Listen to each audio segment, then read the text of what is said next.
전능하사 천지를 만드신 하나님 아버지를 내가 믿사오며 그 외아들 우리 주 예수 그리스도를 믿사오니 이는 성령으로 잉태하사 동정녀 마리아에게 나시고 본디오 빌라도에게 고난을 받으사 십자가에 못 박혀 죽으시고 장사한 지 사흘 만에 죽은 자 가운데서 다시 살아나시며 하늘에 오르사 전능하신 하나님 우편에 앉아 계시다가 저리로서 산자와 죽은 자를 심판하러 오시리라. 성령을 믿사오며 거룩한 공회와 성도가 서로 교통하는 것과 죄를 사하여 주시는 것과 몸이 다시 사는 것과 영원히 사는 것을 믿사옵나이다. 아멘. 오늘 우리에게 주시는 하나님의 말씀은 신약성경 베드로후서 3장 14절에서 18절까지 말씀입니다.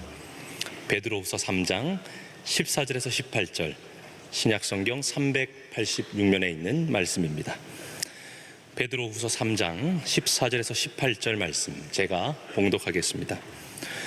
그러므로 사랑하는 자들아, 너희가 이것을 바라보나니 주 앞에서 점도 없고 흠도 없이 평강 가운데서 나타나기를 힘쓰라.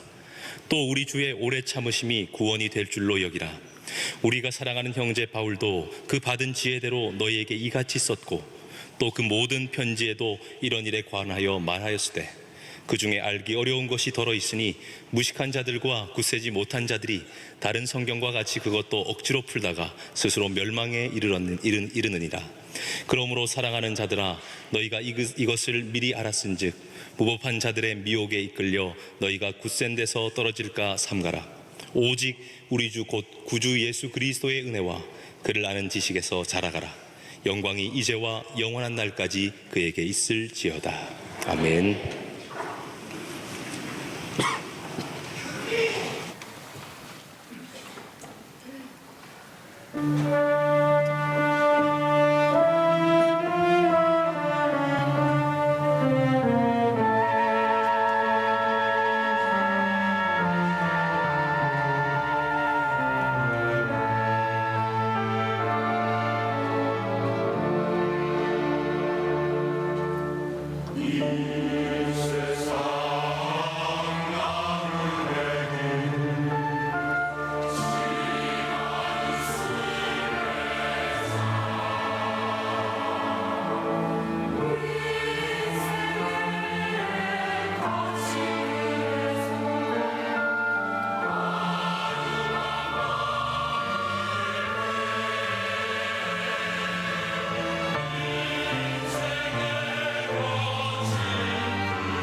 감사합니다.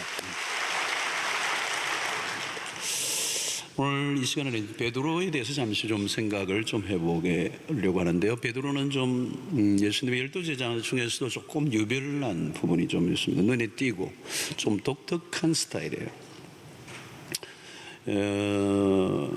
이게 보통 때 이렇게 보면 이렇게 생각하고 말하는 게 아니라 말부터 하는 사람이에요. 그런 스타일이죠. 그리고 행동을 말보다 행동이 또 앞서는 사람이에요. 그래서 행동이 먼저 나가고 뒤에 말하고 이런 스타일을 우리가 기질적으로는 다혈질이라고 그럽니다. 다혈질. 혹시 여기에서 다혈질이신 분들이 있는지 모르겠습니다만은 굉장히 열정적이죠. 굉장히 열정적이고 추진력이 있고 뭔가 일을 해내는 부분이 있는데 행동을 하고도 언제나 후회를 많이 하는 그런 스타일입니다. 베드로는 그의 그 제자의 삶의 길을 보면 실수가 많고 또 그의 인생의 굴곡이 굉장히 많았던 사람이라고 볼 수 있습니다. 몇 가지 중요한 사건들을 좀 더듬어 보면 예수님이 이 풍랑이는 바다 위에 있을 때 예수님이 물 위로 걸어오실 때 그 순간을 보고 배를 타고 있던 많은 제자들이 있었지만 유일하게 베드로만 주여 나도 물 위로 걸어오라 하소서. 참이 굉장히 기발하죠. 물 위로 자기도 걷겠다고 발성을 하고 그 풍랑이는 바다 위에 자기가 걷겠다는 거죠. 오라 그러니까 뛰어내리는 겁니다. 엄청난 베드로의 그 스타일을 보게 되는데 근데 이제 금방 풍랑을 보고 물에 빠져들어가는 거죠. 허죽거리는 거. 물 위로 몇 발짝 걸었다는 건 성경에 없어요. 근데 걷다가 푹 빠지는 겁니다. 풍랑을 보고 무서워해서 처음에는 좋은 출발을 했는데 금방 물에 빠져들어가는 겁니다. 생쥐같이 이제 겨우 예수님이 다시 끄집어서 이제 건져내시는 이런 장면이 이제 나옵니다. 사실 그것이 베드로의 인생의 모습이에요. 전체 인생의 모습입니다. 처음에는 믿음으로 출발했는데 얼마 못 가서 또 빠져가지고 허우적거리고 있는 모습. 이것을 우리 영어로 up and down이 심하다. 굴곡이 많다. 이렇게 볼 수 있죠. 가이사라 빌립보 지방에서도 너희는 나를 누구로 하느냐라고 예수님이 질문을 하셨을 때 가장 먼저 혼자 나서서 답을 줘요 뭐 이러면서 제일 먼저 나선 사람이 베드로입니다. 베드로를 가보면 기질적으로 좀 나대는 스타일이에요. 먼저 줘요 이러면서 주는 그리스도시요 살아계신 하나님의 아들입니다.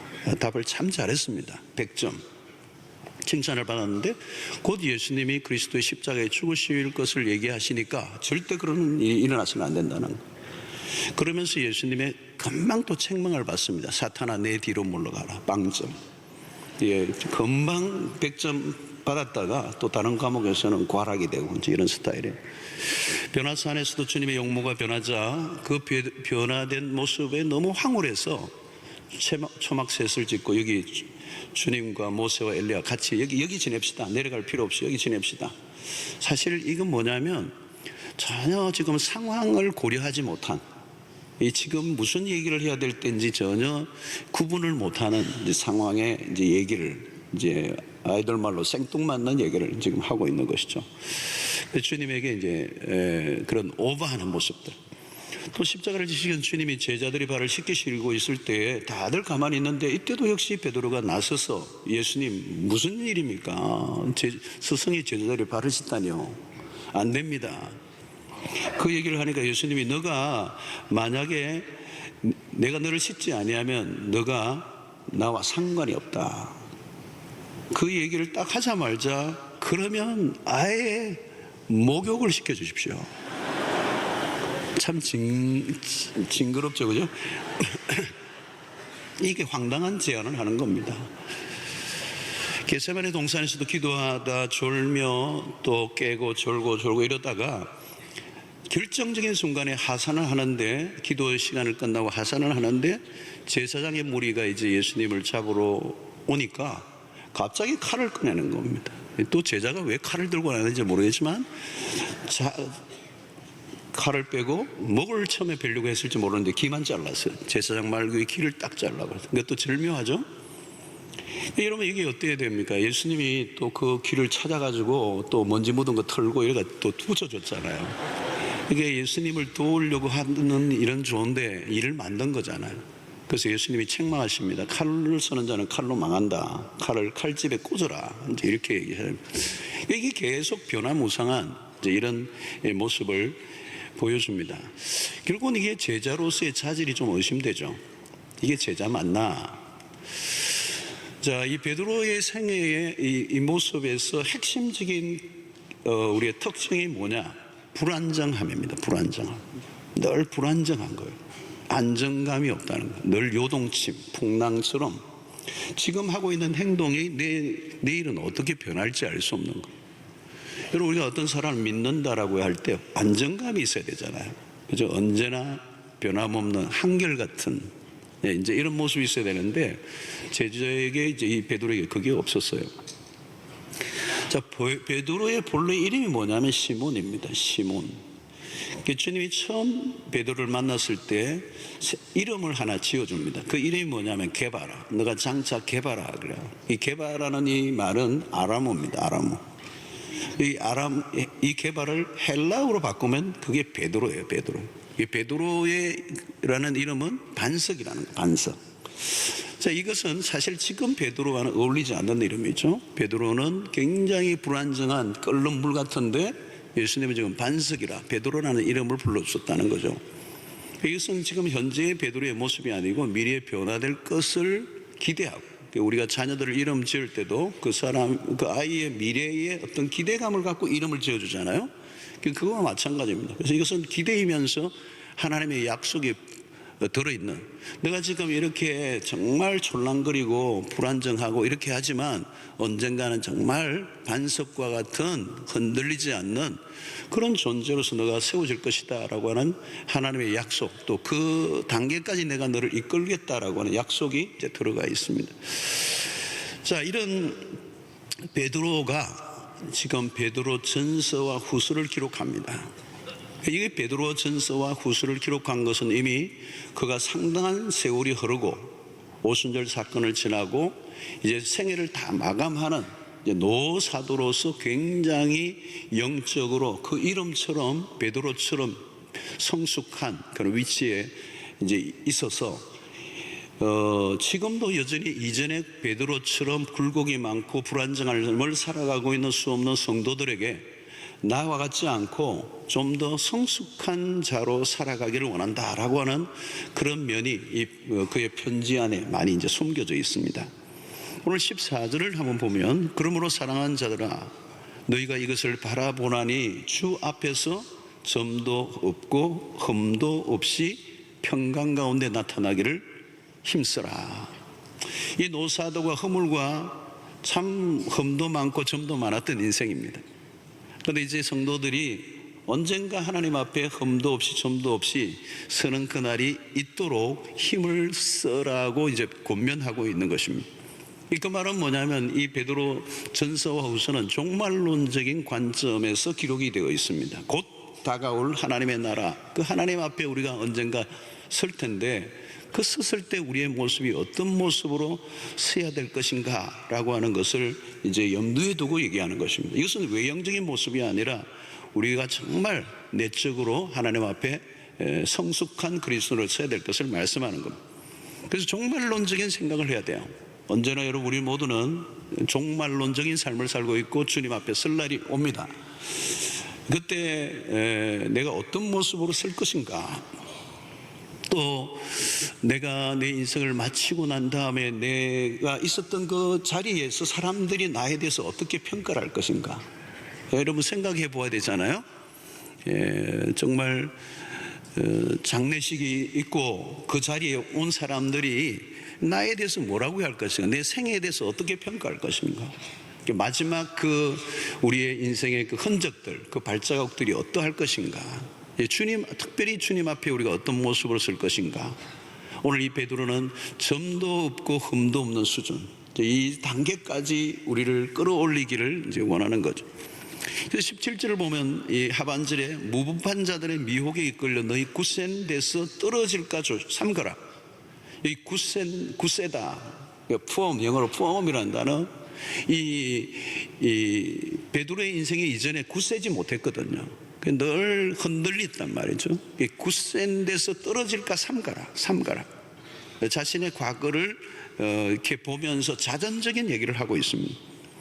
자신의 과거를 생각하면서 이제 성도들이 흔들림 없이 살아갈 것을 당부하면서 너희들의 영혼을 삼가라, 이렇게 표현을 하고 있습니다. 1장 10절을 보면 그러므로 형제들아 더욱 힘써 너희 부르심과 택하심을 굳게 하라. 이 단어를 잡으세요, 여러분. 이 베드로서를 보면 굳게, 앞부분에 더 굳센 이런 단어를 쓰는 것은 자신의 과거의 삶이 늘 흔들렸다는 것, 늘 요동을 쳤다는 것. 이제 그것을 이제 극복하고 흔들림 없는 인생으로 좀 살아라. 외부적 유혹과 외부적 공격과 이 주변의 상황에 따라 그냥 들끓듯이 흔들리지 않고 바람 앞에 촛불처럼 살아가지 말고 정말 초저일관 변함없는 그 부동의 믿음을 가지고 살아가라. 이 얘기가 있는 것입니다. 성도 여러분, 우리는 이제 믿음의 여정을 이제 걸어가고 있습니다. 우리는 다 이제 믿음의 길을 걸어가고 있거든. 어떤 혹자들은 순례자의 길이다, 이렇게 표현합니다. 예수를 믿고 이제 순례길을 우리가 떠나고 on the road, 우리 길 위에 다 있어요. 어느 시점에 가다 보면 여러분이 여행이라고 하는 것은 우리가 생각대로 잘 되지 않는단 말이죠. 의외의 사건이 일어나고 복병이 일어나고 위험한 일들이 일어나고 조난을 당할 수도 있고 들고 있는 내비게이션이 없어져 버릴 수도 있고 이 여러 가지 어려운 상황이 일어난다는 거예요. 자, 그러다 보면 우리는 조난을 당하고 이 순례에 완주할 수 없고 또 완성된 모습으로 주님 앞에 서지 못하는 안타까운 일들이 일어날 수도 있다는 것을 얘기하는 것입니다. 사실 우리가 믿음의 길을 걸어다 가다 보면 많은 조난객들이 있어요. 요즘은 목회자들 가운데도 조난을 많이 당해요. 추락을 해요. 그 길에 온전한 승리를 완주하지 못하는 사람들이 너무 많단 말이죠. 그런 사람들을 보면서 어쩌면 나도, 저 사람도 다 다른 사람들이 아닌데 어쩌면 저 사람처럼 나도 넘어질지도 몰라라고 하는 그런 두려움이 오고 정신이 번쩍 들 때가 있어요. 이 믿음의 길은 결코 쉬운 길이 아니라는 것입니다. 그래서 오늘 베드로가 우리에게 쓰는 단어가 뭐냐, 삼가라. 예. 마지막 고린 지점에 도달할 때까지 늘 주의를 기울이라. 방심하지 마라. 가장 우리 안에 있는 그 무서운 적이 죄성이란 말이죠. 이 죄성은 늘 우리 안에서 살아있거든요. 그것이 죽을 때까지 우리의 죄성을 가지고 있는데 아차하는 순간에 실족할 수 있다는 것입니다. 그래서 자칫하면 우리의 삶이 위험할 수 있다는 것 때문에 삼가라. 그 신앙생활은 언제나 우리가 깨어 근신하는 것이어야 되죠. 자, 그러면 오늘 우리가 마지막까지 완주할 수 있을 것인가, 이게 굉장히 중요한 과제라는 것입니다. 한때는 잘할 수는 있지만 한때가 중요한 게 아니라는 것. 어떤 분은 그래요. 왕년에 자꾸 얘기하는 분들이 있어요. 왕년에 열심히 했다는 거. 아무 소용없어요, 여러분. 지금이 중요해요. 현재. 그리고 오늘 잘하는 것만으로 끝나는 게 아니라 마지막까지. 여러분, 어떤 우리는 포스타 장성으로 지냈는데 무슨 사건이 일어나가지고 이등병이 돼버리는 경우도 있잖아요. 이등병. 중요한 거는 여러분 마지막 계급장이에요. 마지막 계급장이 평생 가는 겁니다. 끝까지 가는 겁니다. 졸업할 때 성적이 굉장히 중요한 거 아니에요, 여러분? 이 마지막까지. 이 베드로는 지금 그 마지막까지 이를 얘기하는 것입니다. 왜? 자기가 지금 거의 그 끝 지점에 와 있거든요. 베드로서 오늘 여러분 읽으신 이 본문은 베드로에서 편지 가운데 베드로후서, 그의 생에 이제 마지막 파이널을 남겨두고 이제 달려오고 있는 수 없는 그리스도인들을 향하여 이제 권면을 하고 있습니다. 자, 우리가 어떻게 해야 될 것인가에 대한 매우 중요한 핵심을 하나 다루고 있어요. 그것이 오늘 마지막 절 18절입니다. 자, 18절을 보면 우리 한번 같이 읽어보도록 하겠습니다. 시작. 오직 우리 주 곧 구주 예수 그리스도의 은혜와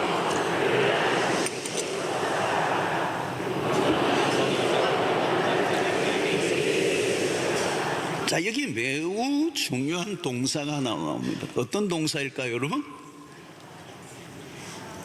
여러분들도 좀 얘기하시죠. 자라가라라고 하는 단어예요. 영어 단어로 grow죠, grow. 자라가라라고 하는 단어예요. 성장이라는 단어, 성장이라는 단어를 쓰는 거예요. 매우 중요한 단어를 지금 마지막 절, 베드로후서 편지를 베드로가 쓰는 그 편지의 마지막에 키워드를, 그리스도인의 삶의 키워드를 사용하고 있어요. 자라가라, 자라가라. 영적으로 성장하라. 자, 그러면 왜 베드로가 지금 이 단어를 쓰고 있습니까? 바울의 앞부분하고 얘기가 굳세라, 굳게라고 하는 이 단어와 다 연결이 되는 거예요. 왜 지난날 그렇게 바람 앞에 촛불처럼 흔들리는 인생을 살아왔느냐는 거예요. 왜 그렇게 실족하고 넘어지고 그렇게 끊임없이 그렇게 무참하게 무너진 그 삶의 이유가 뭐냐는 거예요. 왜 굳세지 못했느냐는 거예요. 그 답이 자라가지 않았기 때문입니다. 자라남이라는 거예요. 자, 그러면 이 자란다라고 하는 이 표현을 쓰는 얘기는 뭘까요? 자란다라고 하는 얘기는 생명을 가진 자라는 거예요. 생명의 특징은 자라나는 것입니다. 기계나 물건은 자라지 않아요. 그러나 생명의 특징은 자란다. 왜? 생명 안에 성장의 힘이 있기 때문에. 오늘 그리스도인들을 향하여 바울이 자라가라라고 얘기할 때 이것은 뭐냐면 생명을 가진 존재들이라는 것입니다. 자, 그러면 이 자라남을 생각하기 전에 우리가 먼저 전제해야 될 게 있어요. 자라남 이전에 뭐가 선행되어져야 됩니까? 출생이 먼저 있어야 돼요. 출생. 태어남이 없는데 자라남이 있는 건 아니잖아요. 태어남이 먼저 있어야 되는 거예요. 생명의 출생, 생명의 탄생이 먼저 있어야 된다. 자, 오늘 우리로 치면 뭐예요? 영적 출생이 있어야 된다.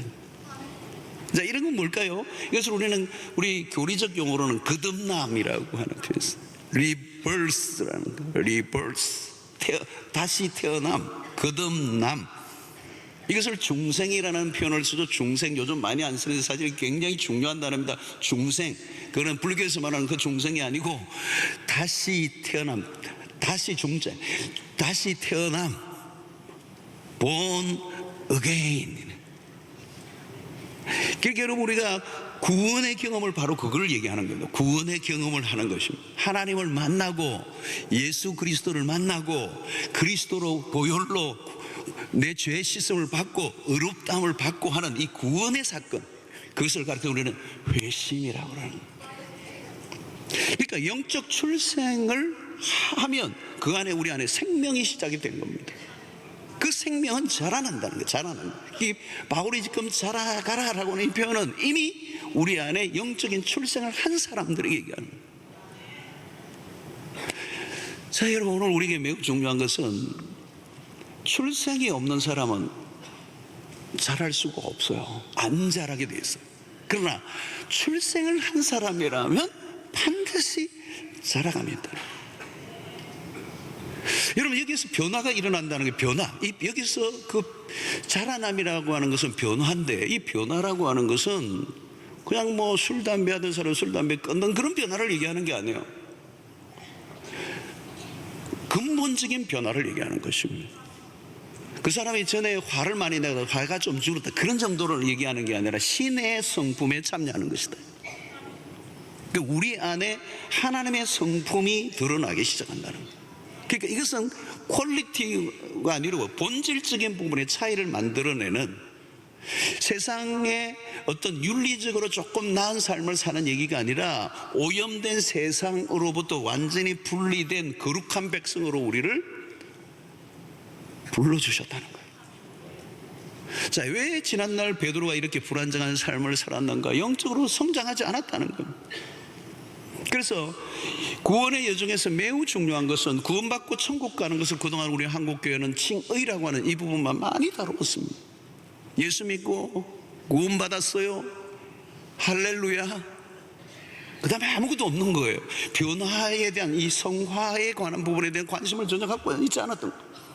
오늘 우리가 이제 한국교회가 전체적으로 딜레마에 빠져 있는 이 부분이, 예수 믿고 천국에만 자꾸 얘기를 했더니 오늘 현실의 삶 속의 성화, 하나님의 백성답게 살아감에 관한 부분이 너무 미약하게 이루어졌다는 거예요. 사랑하는 성도 여러분, 먼저 하나 점검합시다. 나는 다시 태어남이 있었는가?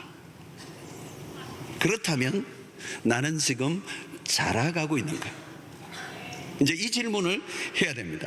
자, 근데 문제는 뭐냐면 우리 신앙생활에서 굉장히 딜레마에 빠져 있는 경우가 많은데, 그때가 언젠가 하면 나는 구원을 받았고 예수 믿는 사건도 있었고 십자가도 만났는데, 그래서 어느 정도 변화되는 것 같고 성장이 일어났는데 어느 날 그 성장이 멈춰져 버리더라고요.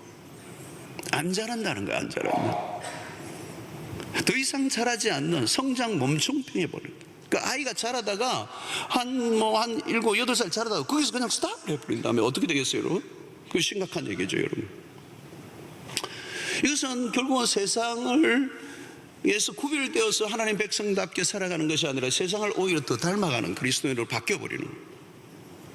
나는 지금 영적으로 자라가고 있는 거 굉장히 큰 주제입니다. 신앙생활에서 계속 물어야 합니다. 자라가는 속도는 좀 다를 수 있습니다. 어떤 아이는 좀 빨리 자랄 수도 있고 좀 늦게 자랄 수도 있고, 그런 경우는 있잖아요, 여러분. 어떤 친구는 보니까 20살 넘어서도 크는 경우도 있더라고요. 그래서 우리 영혼으로 볼 때 어떤 사람들이 좀 성장이 빠른 사람도 있습니다. 아주 예수 믿은 지 1, 2년밖에 안 됐는데 진짜 엄청나게 잘하는 사람이 있어요. 근데 어떤 사람은 한 10년 됐는데 막 고만한데, 그래도 중요한 것은 뭐냐면 자라가고 있는가 하는 거예요. 자라가고 있다면 그건 생명체라는, 생명체, 생명이 내 안에 있는 거예요. 예수의 생명이 있는 거예요. 자, 또 하나 우리가 이 영적 성장을 얘기할 때 매우 중요한 것은, 이 성장이라고 하는 것은 저절로 이루어지는 것은 아닙니다. 구원은 그냥 하나님의 일방적인 은혜로 우리에게 주어진 것을 우리가 받아들이기만 하면 되는 거예요. 그 칭의죠. 그런데 성화라고 하는 이 영적 성장이라고 하는 것은 우리의 노력이 필요합니다. 대가를 지불해야 되고, 자, 그러려고 하면 그 이전에 우리에게 뭐가 필요하냐면 내가 성장하고자 하려고 하는 열망이 일어난다는 거예요. 내가 변화되고 싶다라고 하는 거예요. 그 열망이 있어야 변화하고자 하는 의지가 생기고 노력을 하게 되는 거예요.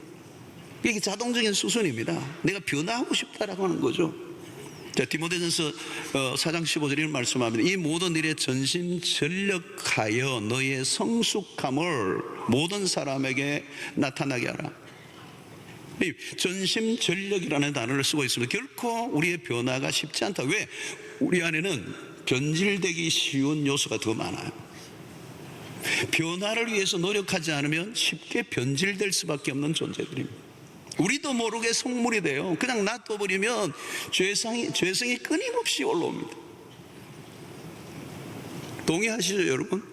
우리가 얼마나 죄 짓기 쉬운 사람들인지, 우리 안에 있는 죄성이 얼마나 끊임없이 역사를 하는지, 우리는 쉽게 악해지고 쉽게 게을러지고 쉽게 무지에 빠지고 쉽게 세상의 것들을 따르는 자들로 살게 된다는 거예요. 그러므로 우리는 성장을 위해서 끊임없이 노력을 해야 된다. 노력해야 된다. 자, 여러분, 그 영적인 발버둥이 필요해요. 전심전력을 위해서 우리는 많은 애를 쓰고 성장을 위해서 노력해야 합니다. 그래서 성장에 매우 중요한 것은 성장에 대한 욕구, 성장에 대한 의지가 내 안에 있는가. 영적으로 자라지 않으면 그것은 자신만의 문제로 끝나지 않고, 베드로의 생애도 과거에 자신만의 문제가 아니고 주변에 수 없는 사람들을 힘들게 하고 주님의 사역에 걸림돌이 되었던 모습. 자라지 않으니까 자신의 인생이 늘 부대끼고 넘어지고 깨어지고 시험 들고 좌절하고 낙심하고, 이게 연속이에요. 다른 사람이 그렇게 만드는 게 아니라 자신이 스스로 성장하지 않으니까. 자, 그래서 오늘 영적 성장에 대한 두 가지 요소를 오늘 이 18절의 마지막 절에 우리에게 들려주고 있습니다. 18절을 한번 보겠습니다. 오직 우리 주 곧 구주 예수 그리스도의 은혜와 그를 아는 지식에서 자라가라. 이 두 가지를 지금 얘기하고 있는. 첫 번째는 예수 그리스도의 은혜 아래서 자라가게 하는데, 첫 번째는 그리스도의 은혜 아래서. 자, 여러분, 베드로는 부활하신 예수를 보고도 디베랴 바닷가에 고기 잡으러 가버렸어요. 여러분, 십자가에 죽으시고 부활하신 예수를 만났는데도 또 그냥 가버려서, 옛날에 고기 잡던 대로 가버렸어요. 디베랴 바닷가로 가버렸어요. 왜냐하면 자기가 너무 많이 무너졌거든요. 실수가 작은 실수가 아니에요. 예수님의 십자가 앞에서 그냥 저주하면서 부인했으니까, 3번이나. 그러니까 완전히 무너진 게, 비참하게 무너진 것입니다. 그러니까 다시 일어나서 뭔가를 하려고 하는 의욕 자체가 완전히 사라져 버린 완전한 실패자로서 깊은 영적 침체에 빠져 있는 거예요. 그러니까 이 정도 되면 여러분, 물고기 잡으러 가노라 이 말은 이제는 예수님하고 나와는 그냥 연을 끊고 없던 걸로 하자는 거예요. 우리 요즘식으로 치면 나 이제 옛날에 다녔던 걸로 충분하고 이제 그냥 교패 다 떼고 등록 취소하고 그냥 내 갈 길 갈 테니까 신방도 오지 마시고, 뭐 이 정도로 완전히 끝내자는 얘기예요. 자, 그런데 여러분, 이것이 일반적인 스토리가 끝난 시점에 요한복음 21장에 제2막이 시작이 돼요. 여러분, 우리의 인생의 실패로 1막이 끝나면 그것으로 그냥 종지부를 찍고 끝날 수밖에 없는 우리의 인생이지만, 베드로의 인생 가운데 다시 주님이 찾아오심으로 2막이 시작이 돼요. 이 복음은 우리를 다시 시작하게 하시는 은혜가 있습니다. 끝날 수밖에 없는데 주님이 다시 찾아오신 거예요. 이게 주님의 추적입니다. 추적. 성경을 전체를 보면 우리가 도망가는 속도도, 굉장히 도망가는 속도가 빨라도 주님이 따라오는 속도가 더 빨라요. 시편 26편 6절에 제가 그걸 강조합니다. 하나님의 그 선하심과 인자하심이 정녕 나를 따르리니, 그래요. 그러니까 그 말은 뭐냐면, 하나님은 우리에게 사랑의 추적자였어요. 우리가 도망가고 싶어도 도망가지 못하다 우리를 붙잡으시고 다시 이렇게 세우시고 다시 시작하게 하시는 하나님. 오늘도 여러분들 예수를 믿고 주님 앞에 왔다면 이미 은혜의 큰 이 울타리 안으로 들어오신 거예요. 도망을 못 가게 돼 있어요. 잡히신 거예요. 그래서 다시 일으켜 주시는 겁니다. 결국은 우리가 자라가는 것이 필요하지만 이 자라감의 노력에도 우리의 힘만으로 되는 것이 아니고 하나님의 주시는 은혜가 있어야 된다는 거예요. 그러니까 우리가 해야 될 일은 뭐냐면, 우리에게 내미시는 그 은혜의 손길을 거부하지 않고 붙잡으면 되는 거예요. 그 요한복음 21장이 그 얘기예요, 여러분.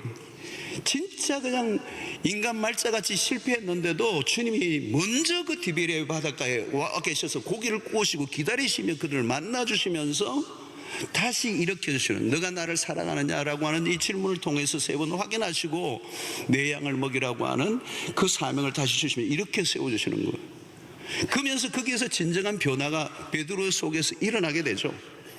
성도 여러분, 오늘 우리가 죄의 힘에 끌려다닐 수밖에 없고 실패할 수밖에 없고 절망할 수밖에 없고 영적 침체에 빠져 좌절할 수밖에 없는데도 하나님의 은혜가 우리에게 임해서 하나님의 거대한 손길이 있고 우리를 포기하지 않으시기 때문에 마침내 하나님이 우리를 완성의 자리까지 이끌어 주실 것이라고 믿고 그 주님의 그 손길을, 은혜를 거부하지 마시고 붙잡으심으로 그 은혜 아래서 구원이 점점 자라가는 은혜가 있게 되기를 축원합니다.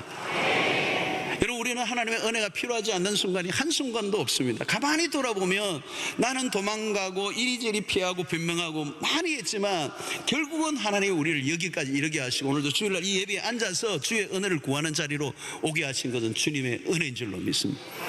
나는 그냥 한 게 별로 없는데 조금 그냥 하려고 노력했고 그냥 하나님 부인하지 않는 수준 정도밖에 없었는데도 불구하고 하나님이 나를 여기 이끌어 주신 거, 이 자라가게 하시는 것은 하나님의 거대한 은혜의 손길 때문인 줄로 믿습니다.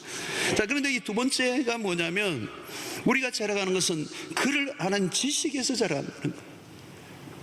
그를 아는 지식에서.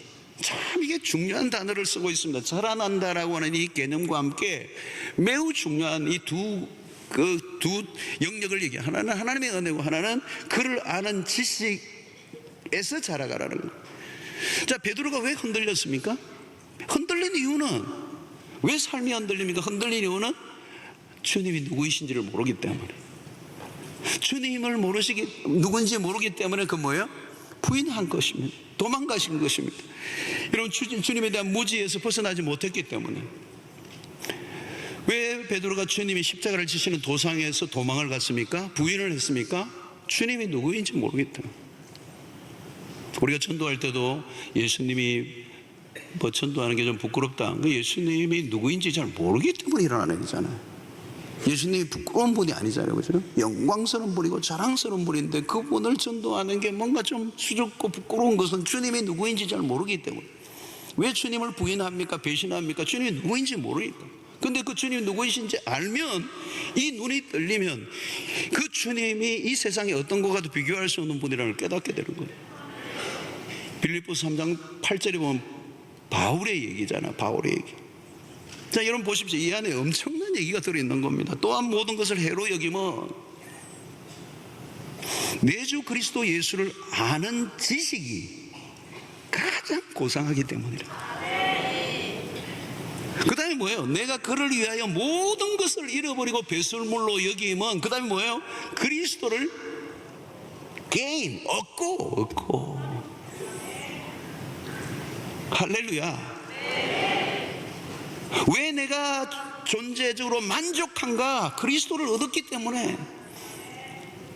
이 세상의 모든 것을 해로 다 이길 수 있었던 이유는 그리스도를 아는 지식이 가장 고상하기 때문에. 그리스도를 아는 지식, 이게 나와요. 이게 기가 막힌 얘기예요. 여러분, 우리가 신앙의 실체에 매우 중요한 것은 그리스도를 아는 것입니다. 아까 우리 찬양 불렀던 거거든요. 주님을 알기를 원한다는 거예요. 네. 호세아서를 보면 여호와를 알자, 힘써 알자. 이 호세아서 이 선지서의 주제죠. 주제. 여호와를 알자, 힘써 여호와를 알자. 그러니까 여기 여러분, 우리가 히브리적 개념에서 안다라고 하는 이 표현은 이 knowledge, 지식의 알미 아니라는 걸 우리 잘 알아요. 아담이 하와와 동침함에 할 때 그 동침이 이 알미라고 얘기하잖아요. 그러니까 부부의 관계 속에 깊은 서로를 아는 친밀함, 깊은 관계를 통하여 서로를에 대해서 알고 있는 체험적 알을 얘기하는 것. 여러분, 신앙의 미궁에 빠지거나 성장이 일어나지 않는 이유는 하나님과의 관계에서 모든 것을 풀어내야 합니다.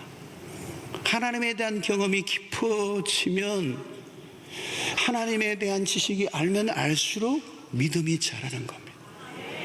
믿음은 우리가 노력해가지고 열심히 해가지고 되는 게 아니라 하나님이 누구이신지를 알면 자연스럽게 아는 만큼 믿음이 자라는 거예요.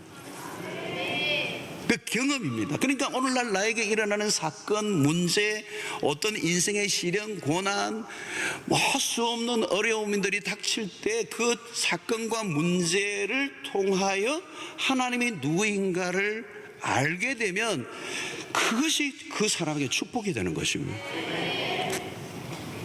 그리고 하나님을 알고 나면 그 사건과 문제는 큰 문제가 아니에요. 왜? 그 하나님이 누구이신지를 아는 알면서 그 사건과 문제를 바라보면 그 사건과 문제도 하나님의 그 계획과 섭리 속에 다루어져 가고 있다는 사실을 믿기 때문에, 그리고 그 하나님이 어떤 분인가를 알고 있기 때문에 그 고난과 그 시련 앞에 낙심과 절망하지 않을 수 있는 믿음이 일어나는 거예요. 왜? 그 하나님이 누구인가 알기 때문에라는 거죠. 그러므로 여러분, 우리 신앙생활에 굉장히 중요한 일평생 최고의 주제가 하나 있다면, 소원이 하나 있다면, 하나님을 더 알기를 원합니다.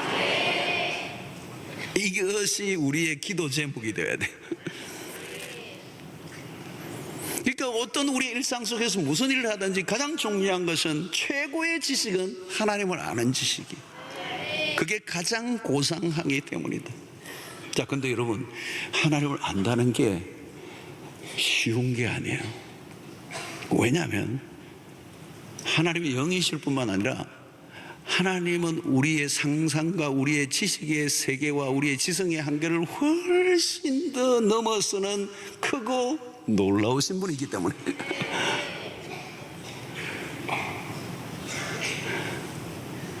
여러분, 우리가 바다를 가면 바다도 굉장히 넓잖아요, 그렇죠? 굉장히 바다가 넓어요. 항해하시는 분들 보면은, 우리 선장하시는 분들 전에 한 만나서 얘기를 들어보니까 가도 끝이 안 보이는 것, 육지가 안 보여.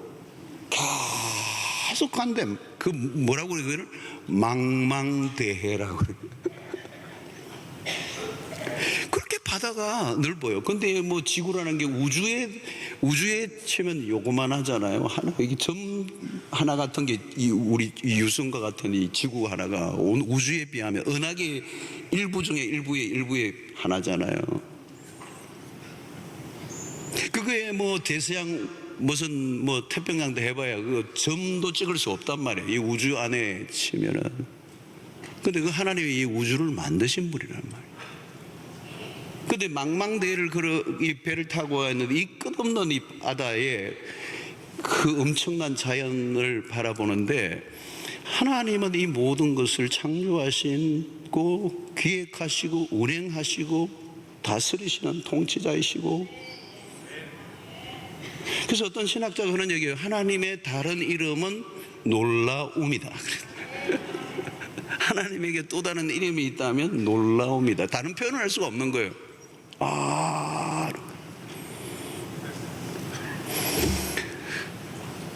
그러니까 우리가 하나님을 알아간다는 게 10년 예수를 믿고 알 수 있는 하나님이 아니라는 거예요. 우리가 닿을 수 없는 하나님, 하나님이라고 하는 이름의 바다에 빠지면 우리는 헤어나올 수가 없어요. 그러니까 우리가 믿음의 여정 속에서 가장 위험한 건 뭐냐면, 내가 하나님을 다 알았다라고 하는 얘기예요. 마치 하나님을 다 안 것처럼 결론을 내리고 예수를 믿는 거예요. 성경에서 나오는 이 하나님은 인간의 언어로만 표현될 수 있는 것 안에서만 하나님을 표현하고 있는 거예요. 하나님은 인간의 언어에 갇힐 수 있는 분이 아니고, 그러니까 무슨 재주로 하나님을 다 알 수가 있겠습니까? 성경에 있는 하나님도 우리가 다 알지 못하는, 기록된 문자로만, 인간의 언어로만, 우리가 번역돼도 마찬가지입니다. 여러분, 우리가 번역이 히브리어로 헬라어로 원전이 기록된 원전 안으로 들어가면 이 번역된 내용과 또 완전히 다른 것들이 너무 많아요. 아주 심오하고 또 심오한 세계가 또 있어요. 그러니까 우리가 하나님을 알아갈 때 믿음이 자란다고 얘기할 때 우리의 관심은 뭘까요? 최고의 관심은 하나님을 알아가고자 하는 그 열망이 식어지지 않아야 된다. 여러분, 이 세상의 어떤 학문보다도 중요한 것은 하나님을 아는 지식이 쌓여져 가는, 그분을 알아가는데, 이 알아가면 그냥 알아가는 이 지식적 알미 아니라 지식을 능가하는 우리의 체험을 하는, 사건과 일과 삶의 모든 영역 속에서 하나님을 경험해가는 것. 그래서 그 하나님과 조금씩 더 가까워져 가며 그분과 친밀함을 나누며 그분과 대화를 하며 그분의 음성을 들으며 그분의 성품을 경험해가는. 자, 베드로가 지금 그 자리에 온 거예요. 어느 정도 온 거예요? 히말리아 산맥으로 치면 상당한 고봉까지 올라온 거예요. 세월이 흐르면서 수없는 실수와 허물과 실패의 나락으로 떨어지는데 주님이 다가오셔서 그를 이끌으시고 하나님을 점점 경험하면서 이제 베드로전서와 후서를 기록하기 마지막 하면서 성도들을 바라보며, 여러분들이여 하나님의 은혜 안에서 그리고 그리스도라는 지식에서 자라가십시오. 그리고 언젠가 하나님 앞에 설 때 점도 없고 흠도 없는 모습으로 설 수 있기를 바랍니다. 여러분, 그 날이 가까우니까 베드로서를 읽어보면요, 굉장히 중후하고 성숙한 변화된 베드로를 우리가 만날 수가 있어요. 베드로전서 5장 5절을 보십시오. 이렇게 얘기합니다. 권면합니다. 젊은 자들아, 이와 같이 장로들에게 순종하고 다 서로 겸손으로 허리를 동이라. 하나님은 교만한 자를 대적하시되 겸손한 자들에게는 은혜를 주시느니라. 자, 이런 겸손이 어디에서 나면 전에는 나대고 1등 해야 되고 그런 게 다 없어져 버렸어.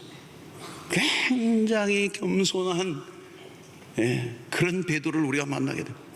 흔들렸던 그가 이제는 굳게 세워진 모습의 아름다운 종착점을 보여주고 있는 것입니다.